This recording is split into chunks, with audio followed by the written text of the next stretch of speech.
Hi guys, எல்லாருக்கும் வணக்கம் guys. Zimbabwe அணியை பந்தாடிட்டாங்க நம்ம இந்தியா பி டீமு.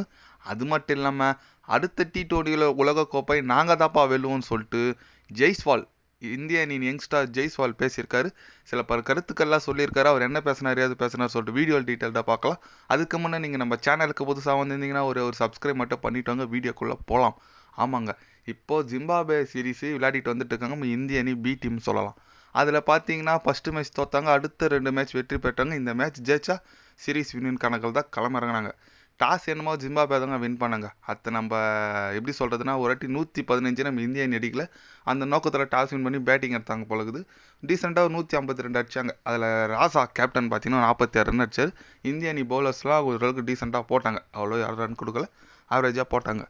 153 அடித்தால் வெற்றி என்ற இலக்குடன் நம்ம எப்படி சொல்கிறது, இந்திய அணியின் அடுத்த ஃப்யூச்சர்னு சொல்லலாம், அடுத்த யங்ஸ்டர், அடுத்த ஒரு தலைமுறைன்னு சொல்லலாம். அந்த அளவுக்கு செமையாக பேட்டிங் ஆனாங்க நம்ம கில்லோ ஜெய்ஸ்வாலும். சூப்பராக பேட்டிங் ஆனாங்க. 153 ரன் 15.3 பால்லே அடித்து முடிச்சிட்டாங்க நம்ம கில்லும் ஜெய்ஸ்வாலும்.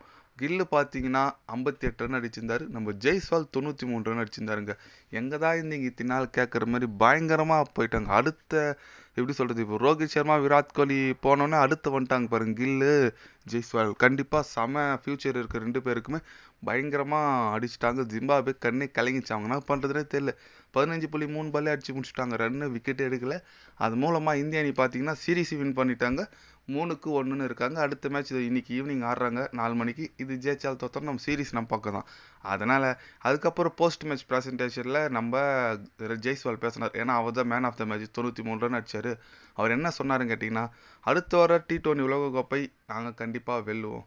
அது ஏன்னு கேட்டிங்கன்னா இந்தியாவில் நடக்குது, எங்களுக்கு அது ஒரு அட்வான்டேஜாக இருந்தாலும் நாங்கள் சிறப்பாக இந்த அடுத்த ரோஹித் சர்மா விராட் கோலி போல் நாங்கள் வளர்ந்து வந்து கண்டிப்பாக T20 உலகக்கோப்பை திருப்பி எங்கள் நாட்டுக்கே தான் நாங்கள் வச்சுப்போம். அதுக்கான முயற்சி நான் கண்டிப்பாக பண்ணுவேன். எங்களோட அணி கண்டிப்பாக இதுக்கு மேலே நல்ல ஒரு அணியாக செயல்பட்டு பல கோப்பைகள் வெல்லும். தேங்க்யூ அப்படின்னு சொல்லிட்டு நம்ம ஜெய்ஸ்வால் பேசி முடிச்சிருக்காரு. அவர் என்ன தான் யங்ஸ்டாராக இருந்தாலும் இந்த அளவுக்கு ஒரு ஆர்வமாக இருக்காருங்க. அப்படியே ஒரு கொதிப்பில் இருக்கிற மாதிரி நல்ல ஆர்வத்தில் இருக்கார். கண்டிப்பாக அவர் சொல்கிற மாதிரி நல்லா பண்ணுங்க. ஏன்னா இந்திய அணி ஃப்யூச்சர் வந்தவனும் இப்போ ரோஹித் சர்மா விராட் கோலி நம்பி மட்டுமே இருக்கக்கூடாது டீமு, அடுத்து வரணும். இப்போது மேக்ஸிமம் ஒரு 3-4 வருஷம் விளையாடுவாங்களா இவங்க 2 பேரும், அவ்வளோதான். அதுக்கப்புறம் யார் ஃப்யூச்சர் அதுதான் நோக்கி போகணும். ஏன்னா இந்த ஸ்ரீலங்காலாம் நிறைய லெஜெண்டரி பிளேயர்லாம் இருந்தாங்க, அவங்களாம் ரிட்டையர். சங்கக்காரா, மல்லிங்கா, ஜெயவர்தன் அவங்களாம் ரிட்டையர் ஆகிட்டப்போ அப்புறம் பார்த்தீங்கன்னா ஸ்ரீலங்கா டீமாகவே இல்லை, ரொம்ப மோசமான நிலைமையில் இப்போ கூட இருக்காங்க. அந்த மாதிரி இந்தியா ஆகிடக்கூடாது தான் நிறைய பேருக்கு வேண்டுதல். பார்க்கலாம் எந்த அளவுக்கு ஜெய்ஸ்வால் சொன்ன மாதிரி வளர்ந்துட்டு வராரான்னு சொல்லிட்டு.